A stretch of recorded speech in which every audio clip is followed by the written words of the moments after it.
Almost there. All right. One last toast coming up. It's another one of Corey's friends, which makes me worry that by the end of this, everyone's going to be convinced that Catherine's made an enormous mistake. Trust me, in lining up the schedule, Corey made sure the paperwork was signed right after the ceremony, so everything's signed. It's all done. Yeah, Facebook status is updated, but that's it. Yeah. It's all updated. Okay, but so rather than risk that, I want to give you an introduction that would help you maybe understand why Corey is the man for Catherine, right? So this makes sense as the introduction for your last toast. So did anybody in the room see Beaver Dance? Liz and Phil mentioned there, right? So where else are you going to find a guy, if you're Catherine, think about everything Catherine is, that's going to create Foxy Tan's Beaver Dance, a Marxist fur trade holiday musical, right? That's a complicated man, you know what I mean? You got some flavors you like raisins in your curry or something like that, that's a complicated package for one man. Otherwise, Catherine needs like 4 men to satisfy her. Look at this. Look at this guy. He is complete satisfaction. Yeah, and in accomplishing that, I will tell you, Beaver Dance, you think like, wow, how could you possibly do all that? Voyager reenactors from Fort Snelling came to see it. Oh my God, the historical accuracy, oh my God. A gaggle of Marxism professors came to see it, and said like, oh, that is the most concise explanation of getting the theory. David can tell you the theory because he says he told Corey the theory. Commodity fetishism. Commodity fetishism, yeah, all right.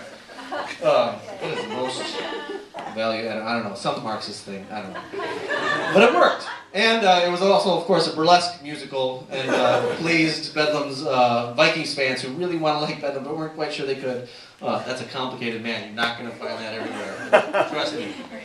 All right. So David Gerard, he's part of this pickle family, pickle yam jello boys. I don't know. So I mentioned there's 2 cohorts of Grinnell fellas, and there's the younger one, the improvers, and there's the older one who... this weird secret society, okay? This pickle gang, who apparently in college were like their little secret society that they were creating this board of people to work together and into some organizational trainings and really effective board management. You're gonna have a governance committee who's like charting it out 6 years in the future about board members that are going to be on your board 5 years from now, and they don't even know it yet. They're going to find out 3 years from now, right? So that was David Gerard for the pickles. He was the governance committee, and he identified this freshman when they were juniors. It was like, oh, this guy.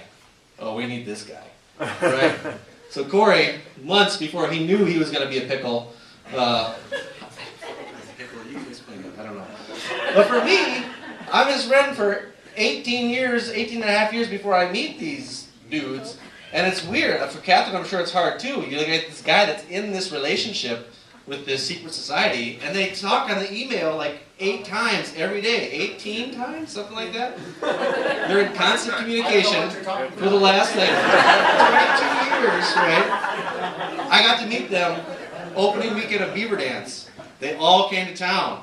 It was really crazy, and Corey, he's like letting me in on the pickles. It's like, when they get here, I want them to come over to your shack for a Manhattan party. I was kind of twittery. Apparently, in their world, I'm known as Frenchie, kind of this like weird comic book character. And I said, oh yeah, like the shack could fit like 12 people.